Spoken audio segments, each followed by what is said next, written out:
Bonjour à tous, nous sommes le mercredi 26 novembre 2025 et notre cher ami Michael Hudson est avec nous. Bon retour parmi nous, Michael. C'est bon d'être de retour. Veuillez vous abonner et cliquer sur le bouton j'aime pour nous aider à toucher davantage de personnes. Vous pouvez voir le site web de Michael Hudson sous son nom à l'adresse michaelhudson.com. Vous pouvez vous y rendre et suivre Michael. Michael Hudson, Trade Union. Oui, d'accord. D'accord. Michael, laissez-moi commencer par le plan en 29 points des États-Unis. Ils avaient proposé 29 points, mais il semble qu'il les réduit après la réunion que Rubio a eue à Genève avec les Européens et les Ukrainiens. Ils l'ont ramené à moins. Donald Trump a mentionné que nous pensions qu'il y en aurait 19, mais aujourd'hui il a dit qu'il y en aurait 22. Alors, en regardant le document, quelle est votre opinion sur ce qui se passe avec cela?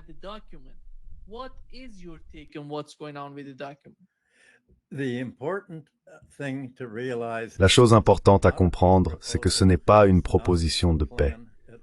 Ce n'est pas du tout un plan. C'est une tentative audacieuse de façonner les termes dans lesquels le public perçoit l'ensemble du coup d'État ukrainien survenu au Maïdan en février 2014, suivi de l'attaque ukrainienne contre la population russophone et des presque 3 dernières années de guerre. C'est une lutte pour influencer l'opinion publique. Et en ce sens, c'est une attaque de propagande brillante.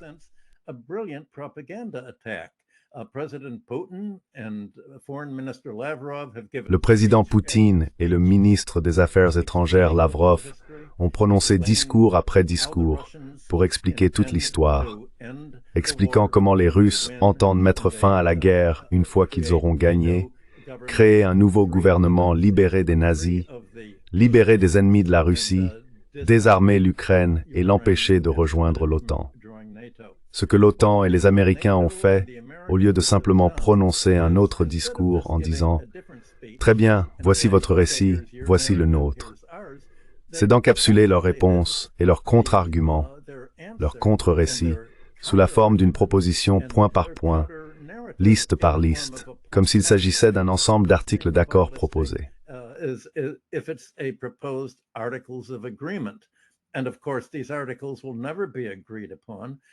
Et bien sûr, ces articles ne feront jamais l'objet d'un accord. Il est impossible que la Russie ou l'OTAN, l'Europe et les États-Unis, sans parler du gouvernement de Zelensky en Ukraine, puissent les accepter. Le but n'est donc pas d'aboutir à un quelconque accord. Il s'agit de faire réfléchir les gens à la manière dont nous percevons ce qui se passe. De quoi parle réellement la guerre? Qui en est responsable?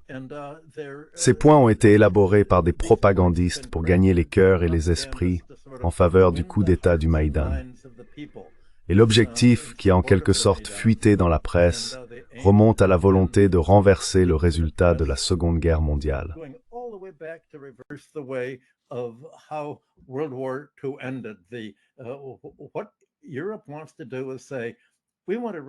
Ce que l'Europe veut faire, c'est dire « Nous voulons rejouer la fin de la Seconde Guerre mondiale ».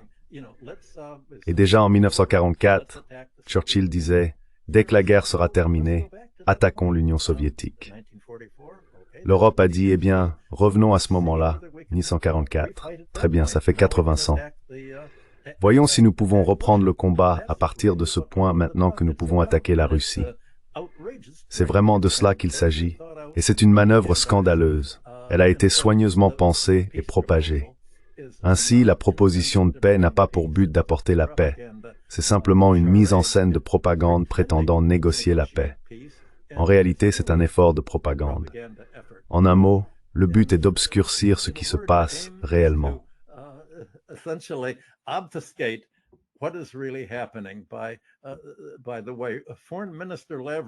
Au fait, le ministre des Affaires étrangères Lavrov a déclaré hier, lors d'une conférence de presse en France, que les élites européennes, je cite, « ont choisi la guerre et ont misé toute leur carrière politique sur le slogan consistant à infliger à la Russie ce qu'elles appellent une défaite stratégique. » Fin de citation.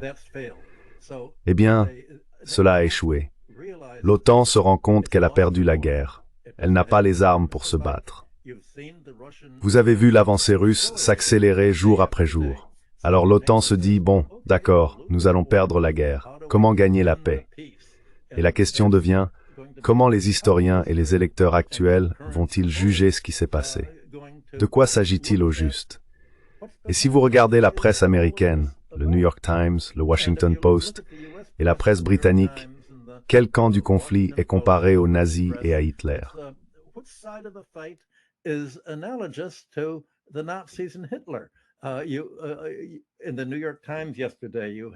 Hier, dans le New York Times, Friedman parlait de la question suivante. Comment Trump peut-il apaiser Hitler?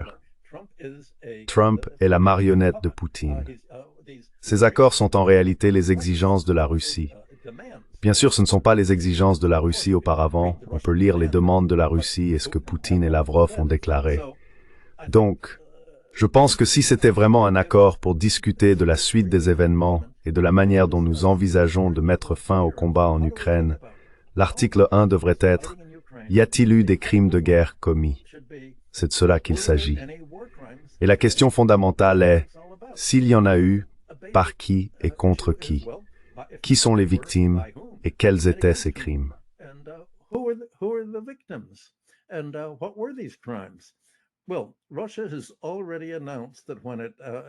Eh bien, la Russie a déjà annoncé que lorsqu'elle aura conquis l'Ukraine et installé un gouvernement non nazi, elle tiendra un procès de Nuremberg moderne.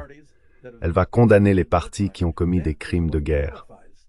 C'est cela qui terrifie les dirigeants de l'OTAN, sans parler des kleptocrates du régime de Zelensky, qui se sont enrichis et ont détourné des prêts provenant de l'Europe, des États-Unis et surtout du Fonds monétaire international, pour acheter des biens à l'étranger, du bitcoin et toutes les choses que font les kleptocrates pour dissimuler l'argent qu'ils ont pris.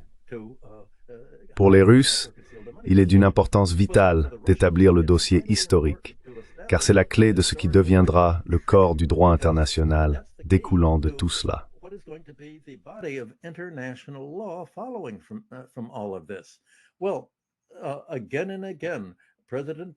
Eh bien, encore et encore, le président Poutine et Lavrov ont déclaré « Nous pensions que les procès de Nuremberg avaient établi le droit international des crimes de guerre. Nous avons été attaqués. Nous ne sommes pas les agresseurs. Le Maïdan était l'agresseur. L'attaque ukrainienne contre la population russophone, la population civile, était un crime de guerre, une violation des règles de la guerre. Nous sommes intervenus pour protéger les russophones. Les populations de Louhansk et de Donetsk ont voté pour devenir partie intégrante de la Russie, ce qu'elles étaient en pratique tout le temps durant l'Union soviétique, lorsqu'il n'existait pas de véritable nation ukrainienne distincte. Et les Russes fondent leurs actions et leurs intentions sur le droit international.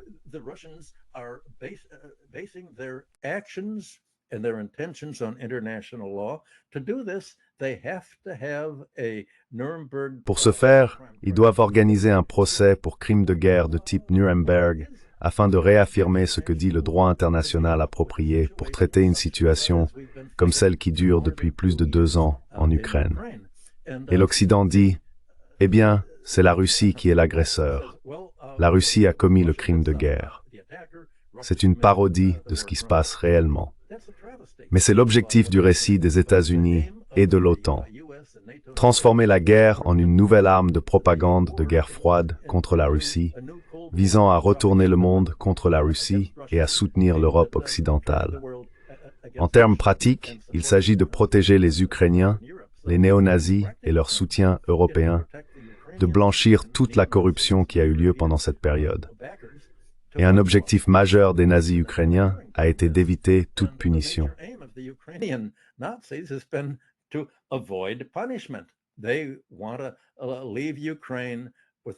Ils veulent quitter l'Ukraine avec l'argent qu'ils ont détourné et caché pour aller dans leur manoir britannique et leur château méditerranéen.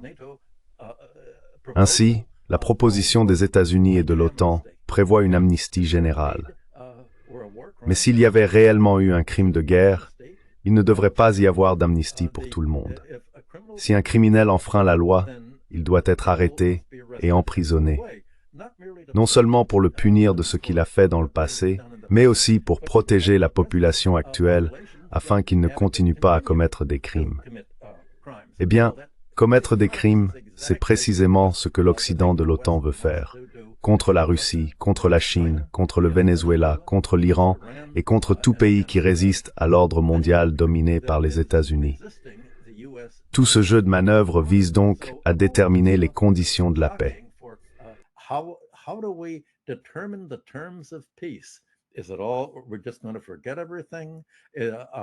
Est-ce que nous allons simplement tout oublier? Allons-nous blâmer la Russie ou allons-nous blâmer les États-Unis et l'OTAN? C'est cela, le véritable enjeu ici. Eh bien, je peux développer. La proposition initiale demandait à l'Ukraine d'enquêter sur la corruption.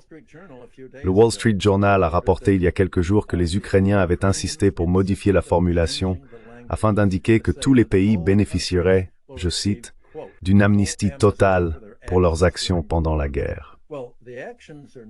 Eh bien, ces actions ne sont pas seulement des crimes de guerre, comme la mise en scène de faux drapeaux tels que l'incident de Boutcha, mais aussi des crimes de détournement de fonds. La Banque mondiale et les Européens ont tous reconnu que l'Ukraine est le pays le plus corrompu de l'hémisphère nord, et ce depuis 1991.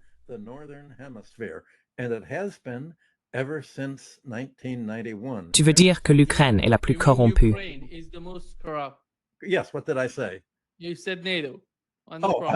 Oui, qu'ai-je dit? Vous avez dit l'OTAN. Oh, je suis désolé. Eh bien, l'Ukraine est la plus corrompue, bien que sa corruption se soit faite avec la pleine participation et le soutien de l'Europe. Et j'imagine que tout procès impliquera les actions de Macron, Scholz et Starmer, ainsi que des Britanniques, dans la rupture de l'accord que les Ukrainiens et les Russes avaient conclu pour mettre fin à la guerre en 2022. Tous ces accords ont été rompus, et il s'est avéré qu'ils voulaient simplement un cessez-le-feu pour réarmer l'Ukraine avec davantage d'armes de l'OTAN afin de continuer à combattre la Russie. C'est quelque chose dont la Russie ne se laissera plus jamais duper.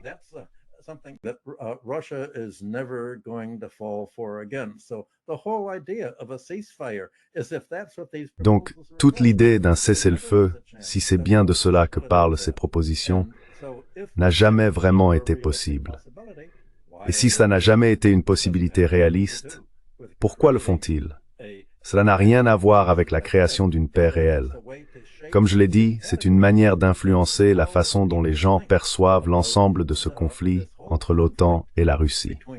Toute l'expansion de l'OTAN a eu lieu même après que les Américains ont promis qu'elle ne s'étendrait pas si la Russie mettait fin à son occupation militaire de l'Europe centrale et acceptait de dissoudre l'Union soviétique.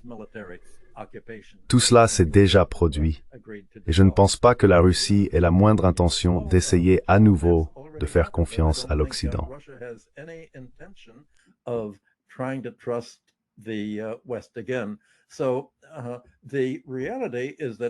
La réalité, c'est que tout véritable accord de paix doit être élaboré après l'arrêt des combats, et non avant, et surtout pas lorsque l'un des camps est en train d'écraser l'autre et cherche à figer le conflit.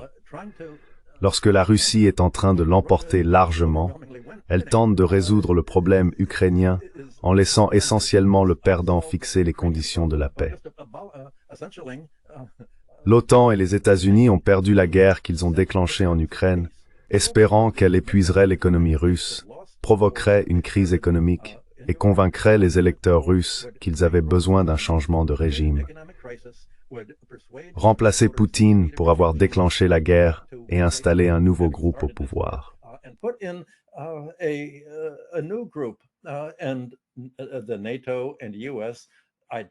L'idée de l'OTAN et des États-Unis concernant un nouveau groupe, c'est de remettre en place les mêmes kleptocrates néolibéraux qu'ils avaient installés dans les années 1990 pour privatiser la Russie et idéalement la fragmenter. C'est toute la stratégie contre la Russie. Et ce n'est qu'un fantasme. Alors, comment peuvent-ils au moins essayer de convaincre la population que ce fantasme est une possibilité réaliste, voire morale? Leur solution consiste à dire « Regardez la situation dans son ensemble. Qui sont les équivalents des nazis de la Seconde Guerre mondiale dans cette histoire? Nous assistons à une répétition de la fin de la Seconde Guerre mondiale. Et puisque la Russie organise la paix, elle est en position de tenir ce que j'ai appelé les nouveaux procès de Nuremberg. L'objectif de l'OTAN est de faire en sorte que les gens prennent au sérieux l'idée que Poutine serait un Neville Chamberlain moderne, faisant la paix avec les nazis.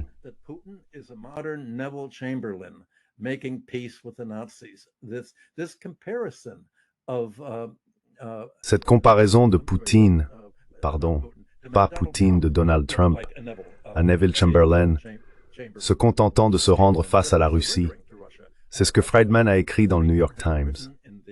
C'est ce que le New York Times, le Wall Street Journal et les chaînes de télévision américaines ne cessent de répéter. Nous revenons à ce qui a déclenché toute la Seconde Guerre mondiale. Lorsque Chamberlain n'a pas protesté contre l'entrée de l'Allemagne en Tchécoslovaquie pour défendre la population allemande qui s'y trouvait. Ainsi, dire que Trump est un nouveau Chamberlain signifie que les dirigeants républicains au Congrès, Mitch McConnell en particulier, affirment qu'il est impossible que le Congrès américain accepte même la proposition que Trump et son équipe ont mise sur la table. Le Congrès a donc déjà annoncé que tout accord serait voué à l'échec.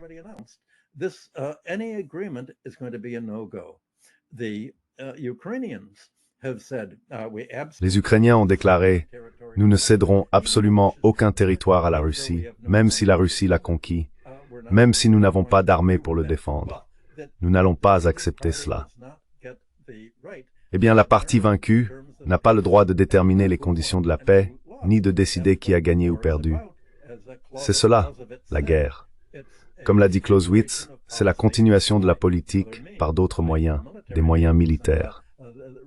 Et la Russie a été contrainte de consacrer d'énormes ressources humaines et matérielles pour mettre en œuvre cette politique militaire visant à mettre fin à l'expansion de l'OTAN et à ses tentatives de détruire l'économie russe et de lui nuire de toutes les manières possibles, notamment en coupant son commerce avec l'Europe dans les domaines du pétrole, du gaz et d'autres secteurs, et en saisissant les avoirs russes qu'elle avait conservés en Occident dans Euroclear, ses réserves de change qu'elle utilisait.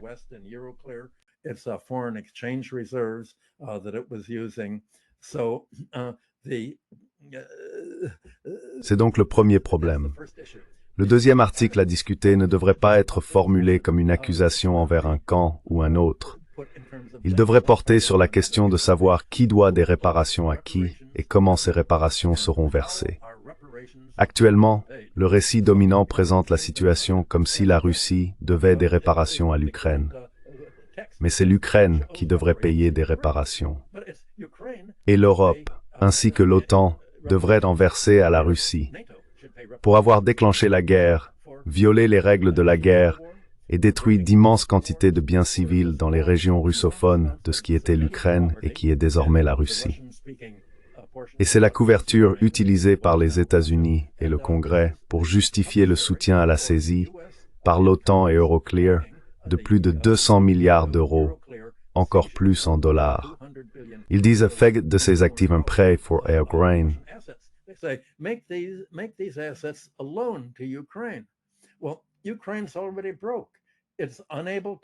Eh bien, l'Ukraine est déjà en faillite. Elle est incapable de rembourser les prêts du FMI. En réalité, ces prêts ont été accordés illégalement, en violation des principes fondamentaux du Fonds monétaire international, qui stipule que le FMI ne prêtera pas à un pays en guerre ni pour soutenir un belligérant. Le FMI a déclaré « Ce n'est pas une guerre, nous nous défendons. La guerre, c'est la Russie, pas l'Ukraine. » Ainsi, la prétention selon laquelle l'Ukraine serait responsable, l'espoir étant que, lorsque la Russie détachera les régions d'Ukraine dont la population souhaite faire partie de la Russie et vote pour le devenir, tout cela vise à déstabiliser la prochaine décennie par des arguments juridiques affirmant que la Russie doit de l'argent à l'Occident. Eh bien, si la Russie avait songé non seulement à prononcer des discours, mais aussi à présenter un plan en 28 points, elle aurait demandé « Combien l'Occident doit-il à la Russie ?»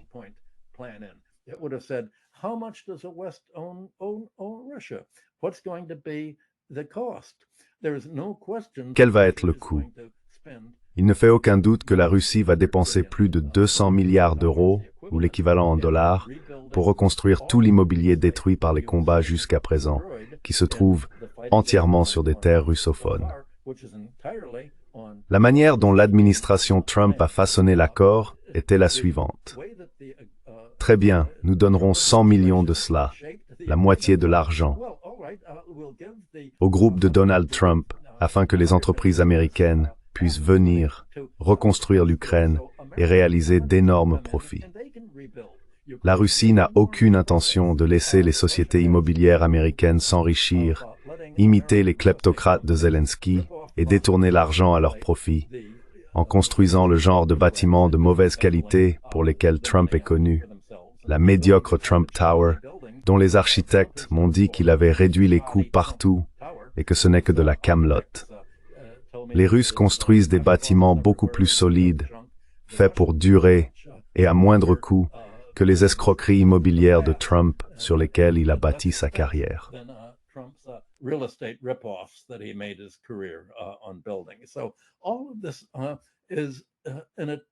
Tout cela constitue donc une tentative d'une certaine manière, la formulation de l'accord de paix est conçue pour justifier la tentative de Trump, des Américains et des Européens de l'Ouest, de simplement s'approprier les réserves de change étrangères de la Russie à leur profit, et d'empêcher la Russie de disposer des ressources nécessaires pour faire face aux tensions de sa balance des paiements, lorsqu'elle devra acheter des matières premières et des équipements pour reconstruire les bâtiments. Avec la plomberie, tous les biens importés, les infrastructures nécessaires à la construction de nouveaux immeubles et logements. L'immense effort de reconstruction que la Russie devra financer et qu'elle a promis de financer à Louhansk, Donetsk et dans les autres territoires qu'elle prendra en avançant vers l'ouest, vise à soutenir les populations qui souhaitent rester rattachées à la Russie, laissant l'ouest de l'Ukraine, qui ne veut pas faire partie de la Russie, isolé, démilitarisé, dénazifié et désarmé, afin qu'il ne devienne plus jamais un champ de bataille par procuration pour l'OTAN, dirigé par les États-Unis et les néoconservateurs dans leur lutte contre la Russie.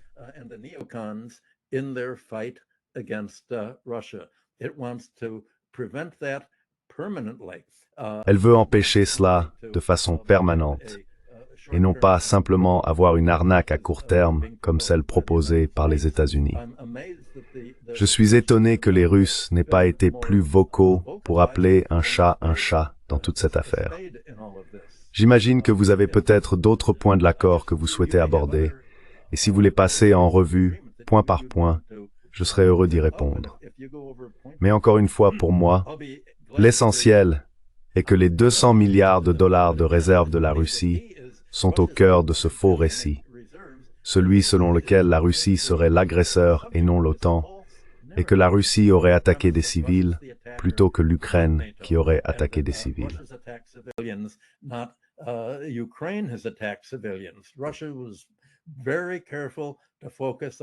La Russie a été très prudente en se concentrant sur des cibles militaires, notamment les entreprises énergétiques et les systèmes électriques. La Russie avait proposé un accord mutuel entre elle et l'OTAN-Ukraine pour ne pas bombarder les infrastructures énergétiques de part et d'autre. Mais le président Trump a déclaré « Non, non, nous devons bombarder les raffineries de pétrole russes, car nous voulons bloquer la capacité de la Russie à exporter du pétrole. Nous voulons créer une crise pétrolière afin que les États-Unis puissent utiliser le pétrole comme principal levier de leur politique étrangère. » C'est ce dont vous et moi avons parlé ces derniers mois dans votre émission. Donc bien sûr, Trump a dit « Non, non, Ukraine, n'acceptez pas de ne pas bombarder les systèmes énergétiques. »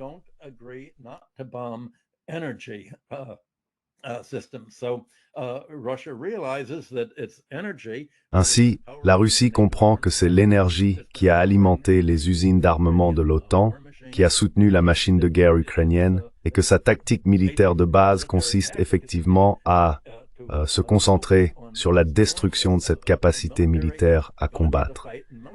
L'énergie et le militaire sont tout autant la clé de la conquête militaire que du produit national brut. l'énergie est ce qui fait tourner les usines. C'est ce qui chauffe les appartements, et cela a rendu la vie invivable pour une grande partie de l'Ukraine occidentale. Et c'était le choix de la politique étrangère de Trump. Ce sont donc les deux structures narratives qui façonnent l'effort de propagande mis en place. Avez-vous des questions que vous souhaitez approfondir pour compléter cette vue d'ensemble?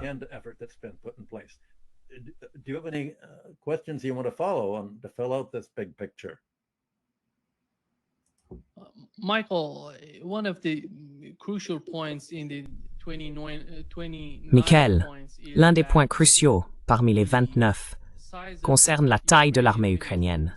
La taille de l'armée ukrainienne qui devait figurer dans le document. Il parlait de 600 000 hommes, puis les Européens ont changé pour 800 000, et maintenant il semble qu'il n'y ait plus de limitation à ce sujet.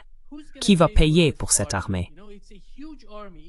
Tu sais, c'est une armée énorme s'ils vont dans cette direction, car cette armée doit être soutenue par quelqu'un, d'autres pays, les Européens avec les États-Unis, ce qui signifie littéralement que l'OTAN va armer l'armée ukrainienne encore et encore pour combattre les Russes.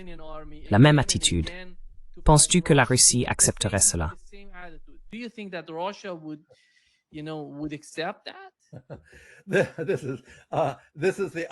C'est tout le contraire de la démilitarisation de l'ennemi. Souvenez-vous de la fin de la Seconde Guerre mondiale. Le plan Morgenthau, aux États-Unis, visait à rendre l'Allemagne non industrielle, à la transformer en un pays agricole, une sorte de parc à thème, mais pas une puissance industrielle. C'était le plan de Morgenthau, et il a été rejeté par les États-Unis. Mais l'idée s'appliquait à la fois à l'Allemagne et au Japon. Ils devaient être démilitarisés et ne jamais pouvoir se réarmer, car on les considérait comme des agresseurs incorrigibles. Et c'est exactement le même principe que la Russie essaie d'appliquer. L'OTAN, en revanche, affirme qu'il faut tripler la taille de l'armée ukrainienne par rapport à ce qu'elle était au début de cette guerre, et qu'il faut laisser les nazis au pouvoir. Il n'y aura pas de procès pour crimes de guerre.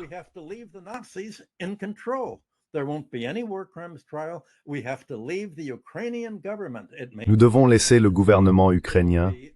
Ce ne sera peut-être pas Zelensky, ce sera l'un des partisans de Bandera. Ce sera une armée dirigée par des nazis, de sorte que si nous échouons cette fois, nous pourrons revenir, et la prochaine fois, nous vous frapperons vraiment avec des missiles à longue portée. Nous continuerons d'essayer de renverser le gouvernement jusqu'à ce que la population russe dise que cela n'en vaut plus la peine, qu'elle devrait se rendre à l'Occident et le laisser prendre le contrôle. Nous ne pouvons plus nous battre. C'est le fantasme malveillant qui est promu. Et bien sûr, la Russie dira « Nous sommes les vainqueurs. Nous avons le droit de désarmer le gouvernement. Nous avons le droit de mettre en place une constitution d'après-guerre pour ce qu'il restera de l'Ukraine, afin qu'elle n'ait pas d'armée permanente et qu'elle ne possède pas d'armes occidentales. »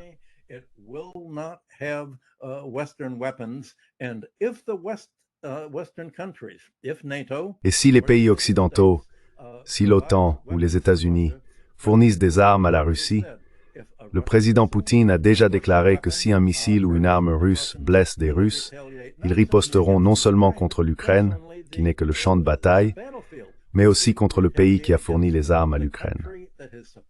Eh bien, Donald Trump a dit, de manière assez réaliste, qu'il n'y a aucune chance que l'Ukraine gagne.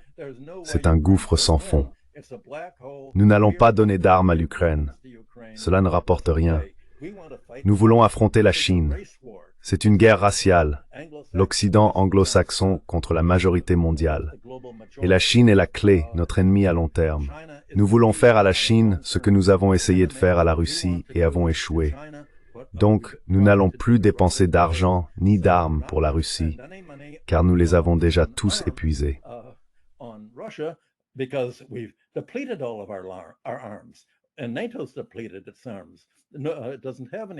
Et l'OTAN a épuisé ses armes. Elle n'en a plus.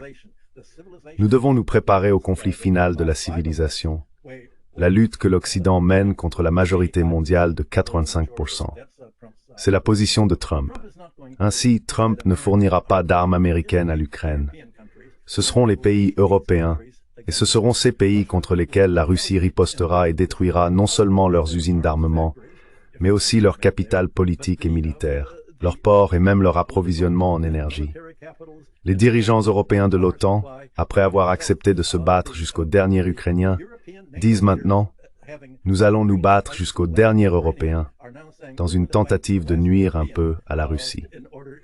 Ainsi, l'histoire européenne va essentiellement prendre fin. European history essentially is going to end if this plan is put into Si ce plan est mis en œuvre, la Russie l'a très clairement indiqué. Elle affirme qu'il doit y avoir une meilleure solution. N'ayons tout simplement rien à faire avec l'Europe occidentale, qu'elle suive sa propre voie. Elle peut rejoindre les États-Unis dans une sorte d'alliance politique, peut-être économique, peut-être que la France deviendra le 52e État, l'Allemagne le 53e, après le Canada et le Mexique, et ainsi de suite. Peu importe. La Russie veut se séparer de l'Occident et se tourner vers l'Est. L'Occident, lui, veut se déplacer vers l'Est, à travers la Russie, pour mener son propre combat contre la Chine. C'est la longue dynamique militaire, et c'est une dynamique folle. C'est fou parce qu'il n'y a aucune chance que l'Occident puisse gagner. Ces armes ne fonctionnent pas. Its arms don't work. The American ATACMS missiles that were Les missiles d'attaque américains qui viennent d'être tirés sur la Russie ont tous été abattus par les défenses russes. Ensuite, la Russie a riposté avec un missile qui a tué les troupes ayant lancé ces missiles. Je ne vois pas comment on pourrait avoir un exemple plus clair. C'est en miniature ce qui se produirait s'il y avait de nouvelles tentatives de l'OTAN d'attaquer la Russie. On voit bien qu'ils n'ont pas les armes, qu'ils n'ont pas l'argent pour les armes. Et pourtant, les dirigeants occidentaux, Macron, Starmer, Merz, les dirigeants néerlandais et le général français la semaine dernière, ont déclaré que la France devrait être prête à sacrifier sa jeunesse future pour combattre la Russie. Nous avons besoin d'une armée pour entrer en Ukraine en direction de la Russie et l'envahir. Vos enfants vont mourir. Tout cela en vaut la peine parce que nous détestons la Russie, n'est-ce pas?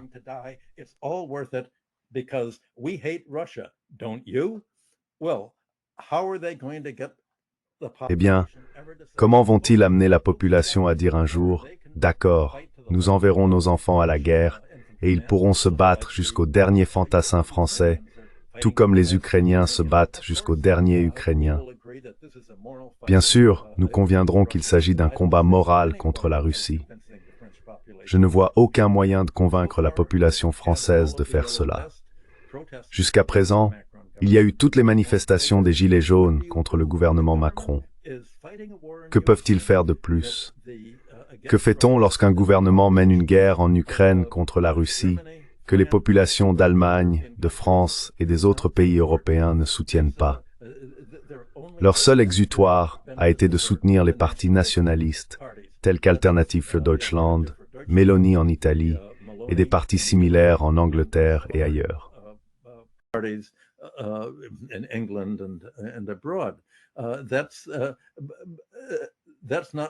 Ce n'est pas très efficace pour arrêter tout ce plan militaire d'attaque, le réarmement et la reprise d'une nouvelle guerre froide, qui cherche en réalité à rejouer la fin de la Seconde Guerre mondiale. C'est de cela qu'il s'agit. Eh bien, la Russie sera la gagnante. Le vainqueur fixe les conditions et l'OTAN perdra. Mais ils peuvent dire, si nous parvenons à susciter dans l'esprit du public suffisamment de ressentiment contre la victoire russe, contre la dénazification russe, contre la démilitarisation russe de l'Ukraine, alors nous pourrons attiser ces braises de ressentiment pour en faire une nouvelle mentalité anti-russe. Tout tourne autour du récit. Encore une fois, c'est ce qu'ils essayent de faire dans tout cela.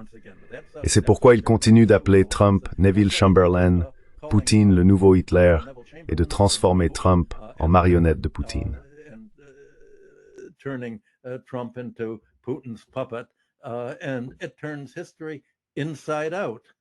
Cela renverse l'histoire de fond en comble. Et avec elle, toute l'idée du bien et du mal, du juste et de l'injuste, telle qu'elle a été décrite par l'esprit de la civilisation au cours des derniers siècles. L'élaboration des lois de la guerre des lois visant à empêcher les armées d'attaquer les civils, les opérations sous fausse bannière, tout le comportement et l'effondrement du système de droit international qui se sont produits au cours des dernières décennies.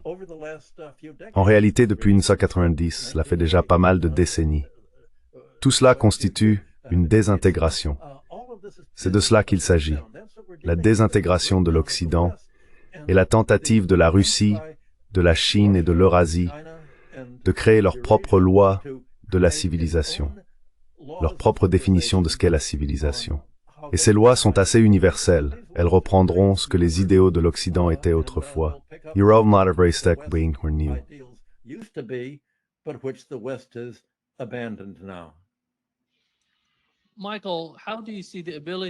Michael, comment vois-tu la capacité de l'Europe dans ce domaine? Parce que Ursula von der Leyen disait que l'Ukraine devait faire partie de l'Europe. Étant donné la situation politique, économique et militaire actuelle de l'Ukraine, l'Europe est-elle vraiment capable de l'intégrer?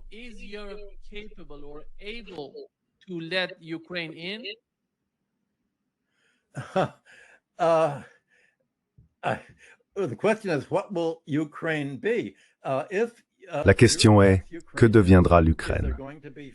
Si l'Europe laisse entrer l'Ukraine, y aura-t-il une libre circulation à l'intérieur de l'Ukraine?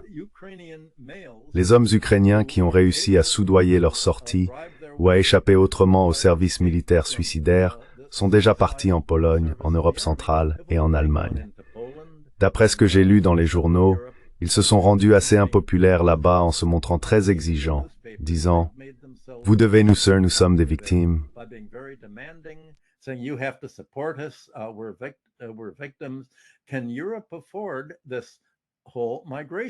L'Europe peut-elle se permettre cette violence, toute cette crise migratoire? Eh bien, tout l'esprit des partis nationalistes et de leurs électeurs ressemble beaucoup à celui des États-Unis. Il est anti-immigration. Ils disent l'Europe de l'Ouest pour les Européens de l'Ouest, ou du moins la France pour les Français, l'Allemagne pour les Allemands, la Grande-Bretagne pour les Britanniques. Mais pas pour que ces pays soutiennent avant tout l'afflux de population venant du Moyen-Orient, où les États-Unis ont tant détruit, d'Afrique du Nord, des pays islamiques et maintenant des Ukrainiens. Pour financer la guerre, le chancelier Merz en Allemagne a déclaré « Nous devons réduire les dépenses sociales ».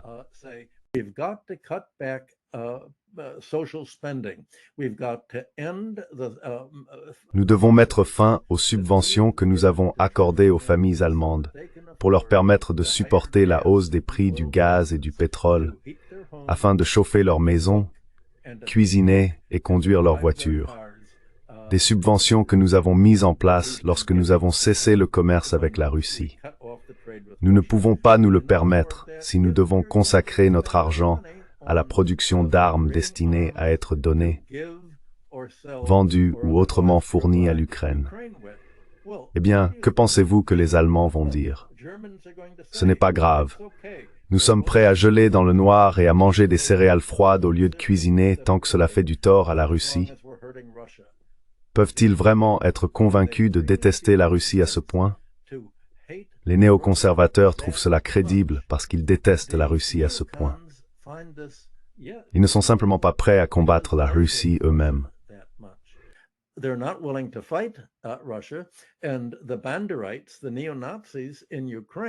Et les banderistes, les néo-nazis en Ukraine, ne sont pas ceux qui mènent principalement les combats. Le bataillon Azov et d'autres ont tendance à rester à l'arrière et à envoyer les jeunes paysans ukrainiens au front pour se battre, pas les nazis eux-mêmes. Ils vont même jusqu'à tirer dans le dos de leurs propres soldats si ceux-ci tentent de battre en retraite au lieu d'avancer et de se faire tuer par les drones russes. On assiste donc à une guerre intestine ukrainienne, les nazis contre les Ukrainiens non nazis. Et ce genre de situation aura son équivalent dans tous les pays européens, entre les gouvernements néoconservateurs représentant l'OTAN, l'UEOM représentant l'OTAN, et non les électeurs ou le grand public de ces pays européens.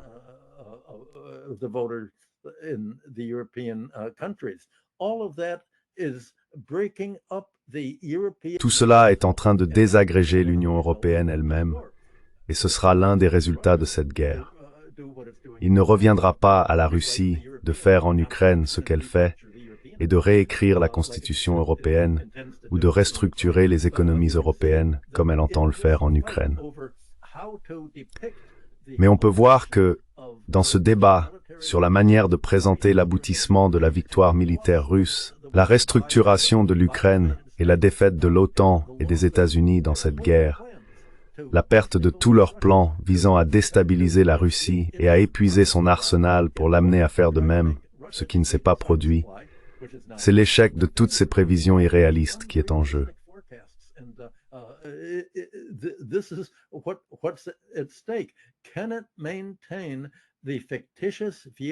Peut-elle continuer à entretenir la vision fictive de la réalité qui a conduit à tous ces échecs depuis le coup d'État du Maïdan en 2014? Voilà le tableau général de la déstabilisation en cours. Et à un certain moment, à quel moment les pays européens diront-ils « Nous avons été dupés pour combattre au nom de l'OTAN, qui n'est en réalité que le département de la guerre des États-Unis, comme Trump l'a rebaptisé, au service de la politique étrangère néoconservatrice américaine.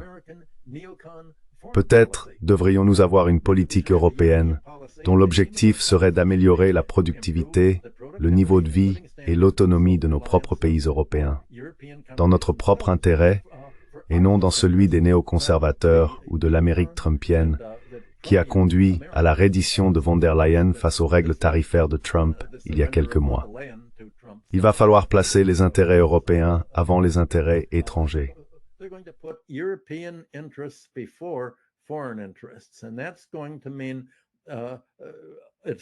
Et cela signifiera à un moment donné la perte de l'Europe pour les États-Unis.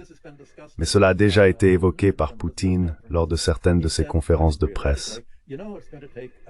Il a dit, je pense de manière réaliste, qu'il faudra environ 30 ans pour qu'il y ait une véritable restauration de la confiance, du commerce et des investissements mutuels entre l'Europe occidentale et la Russie. Pour l'instant, nous nous tournons vers l'Est, vers des pays dont nous partageons les valeurs. La fin de la guerre en Ukraine, comme son commencement, a entièrement tourné autour des valeurs. Je pense que Lavrov a fait une déclaration remarquable il y a quelques jours lors de la réunion avec la Biélorussie que la Russie organise chaque année. Il a dit que si l'on parle de ce que l'OTAN veut restaurer, il s'agit de modèles euro-atlantiques épuisés. L'OTAN et l'OSCE sont des structures euro-atlantiques.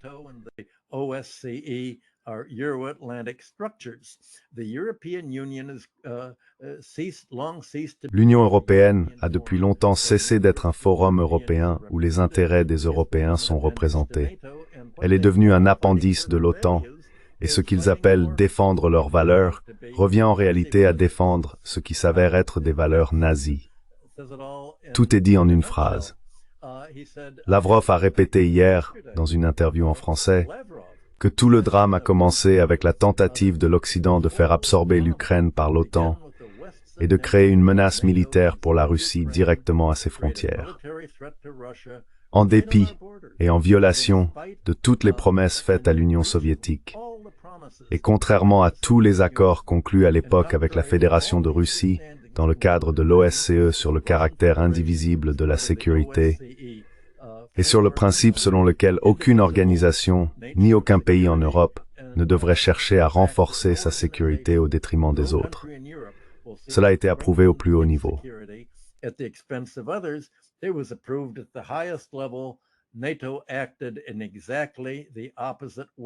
L'OTAN a agi exactement de la manière opposée.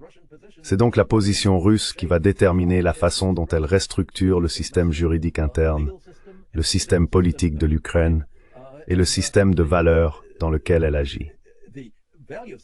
Si l'on lit ce qu'ils ont déclaré, on se rend compte du décalage total entre ce qu'ils appellent un effort de propagande pour une proposition de paix et ce que la Russie entend réellement faire. La Russie a été plutôt lente à hausser les enjeux et à affirmer qu'il ne s'agit pas simplement de savoir quelle armée va l'emporter, mais d'un combat sur les valeurs mêmes de la civilisation.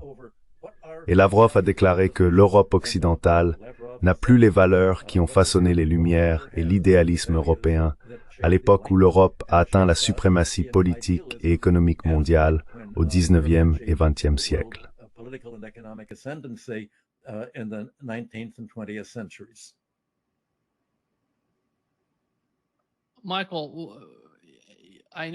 Michael, je sais qu'avant de passer en direct, nous en parlions.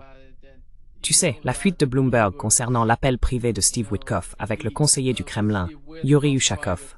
Que cherche-t-il à faire? En regardant les réseaux sociaux, on voit comment ils s'en prennent à Steve Witkoff. Ils le traitent d'agent du KGB, de marionnette de la Russie, de marionnette de Poutine. Ils disent qu'il est un agent au sein de l'administration Trump. Que se passe-t-il avec l'affaire Witkoff? On dirait que l'establishment s'en prend à lui et que les gens se rangent du côté de l'establishment.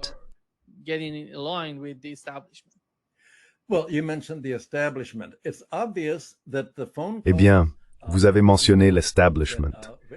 Il est évident que les appels téléphoniques et les courriels que Witkoff gérait ont tous été copiés par la National Security Agency. En substance, ils font à Witkoff ce qu'ils ont fait lorsque Donald Trump, lors de sa première administration, a tenté de nommer le général qui devait nettoyer la CIA et se débarrasser des éléments corrompus. La NSA a transmis l'information au FBI en disant « Oh, regardez ce que le général a dit ». Ils ont en grande partie falsifié les accusations portées contre lui. Le nom du général m'échappe, mais vous devez vous souvenir de qui il s'agit. Quoi qu'il en soit, ils essayent de faire la même chose avec Witkoff. Ils essayent de dire que Witkoff, en déclarant « Voici la réalité que nous reconnaissons » lorsqu'il parlait à Dmitriev et à d'autres Russes, a commis une faute.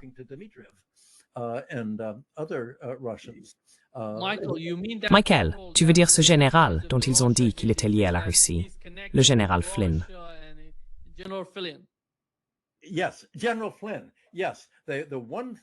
Oui, le général Flynn. La seule chose que l'État profond voulait faire, c'était empêcher le général Flynn d'être nommé pour nettoyer la CIA, pour se débarrasser des néoconservateurs. C'est ce que Trump voulait faire. Et ils l'ont piégé et ils ont convaincu le vice-président détestable de Trump et son idiot de gendre de dire non, il faut se débarrasser du général Flynn, le FBI ne l'aime pas. Eh bien sûr que le FBI et l'État profond ne l'aimaient pas, puisqu'ils voulaient éliminer les néoconservateurs. Et Trump a été assez crédule pour faire confiance à son idiot de gendre et au vice-président qui le poussait dans ce sens. Il a écouté les néoconservateurs qu'il voulait écarter pour obtenir des conseils. Ne met personne d'assez fort au pouvoir pour nous éliminer. Il s'est fait avoir. Et je pense qu'il a décidé de ne plus refaire cette erreur.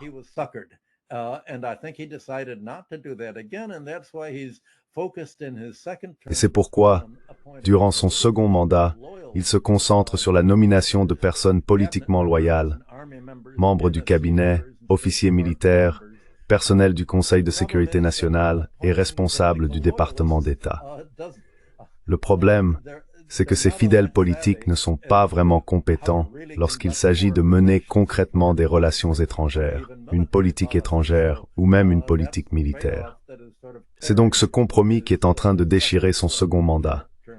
Ils essayent de dire, eh bien Witkoff, en affirmant que la Russie est en train de gagner, est aussi une marionnette de Poutine. Toute tentative de décrire la réalité est qualifiée de pro-russe, parce que la réalité, c'est Poutine.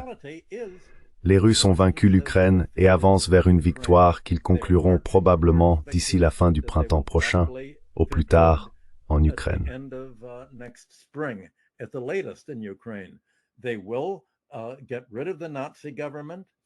Ils vont se débarrasser du gouvernement nazi et le remplacer par un nouveau. Ils rédigeront une nouvelle constitution. Tout cela, la victoire militaire évidente, est perdu comme attente réaliste. Et pourtant, cela est qualifié de pro-russe. Eh bien, si la réalité est pro-russe, cela signifie que l'OTAN et l'Amérique relèvent de la sphère de l'irréalité. Et la seule façon pour l'irréalité de dominer le processus électoral ou politique, c'est de façonner un récit qui déforme la réalité. Qui déforme la réalité en reconnaissant la victoire militaire de la Russie en Ukraine, et par la même occasion, l'inutilité d'envoyer des millions d'Ukrainiens mourir, émigrer ou souffrir en se battant jusqu'au dernier Ukrainien. suffer, to fight to the last Ukrainian. What will the Ukrainian population think when the war? Que pensera la population ukrainienne lorsque la guerre sera terminée? Les électeurs, pas les dirigeants néo-nazis ni les kleptocrates, que diront-ils? Comment avons-nous pu faire tuer nos enfants et nos proches dans ce combat futile que nous avions déjà perdu, que nous n'avions aucune chance de gagner parce que nous étions dépassés en armes et en effectifs? Tout cela n'avait pour but que d'affaiblir la Russie, pas de nous aider. Quel intérêt avions-nous à combattre la langue russe, à brûler les livres de bibliothèque écrits en russe, à interdire les locuteurs russophones, à interdire la musique russe et tout le reste? La dernière fois que je suis allé en Lettonie, je me souviens que nous avions été invités à un concert. C'était l'opéra Lady Macbeth de Mtsensk, de Dmitri Shostakovich.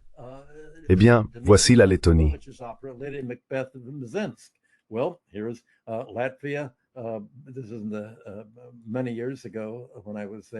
C'était il y a de nombreuses années, lorsque j'étais là-bas pour interpréter des opéras russes.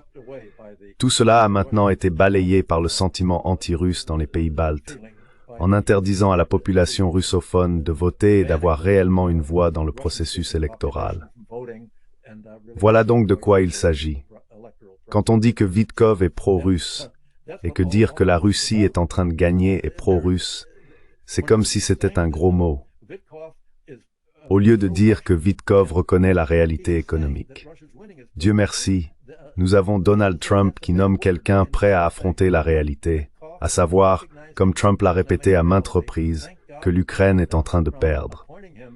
Et si l'Ukraine n'accepte pas de mettre fin à la guerre maintenant, à n'importe quelle condition possible, elle se retrouvera dans une situation encore pire plus tard. Eh bien, Trump a raison.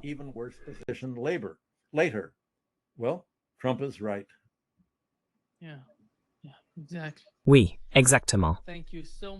Merci beaucoup, Michael, d'avoir été avec nous aujourd'hui. C'était formidable de parler en détail de ce qui se passe avec le plan de paix en 29 points de Trump et de ce qui se trame en coulisses. Un grand plaisir, Michael. Merci beaucoup. Je suis très heureux que nous ayons eu cette discussion. Ouais, c'était incroyable, tu vois.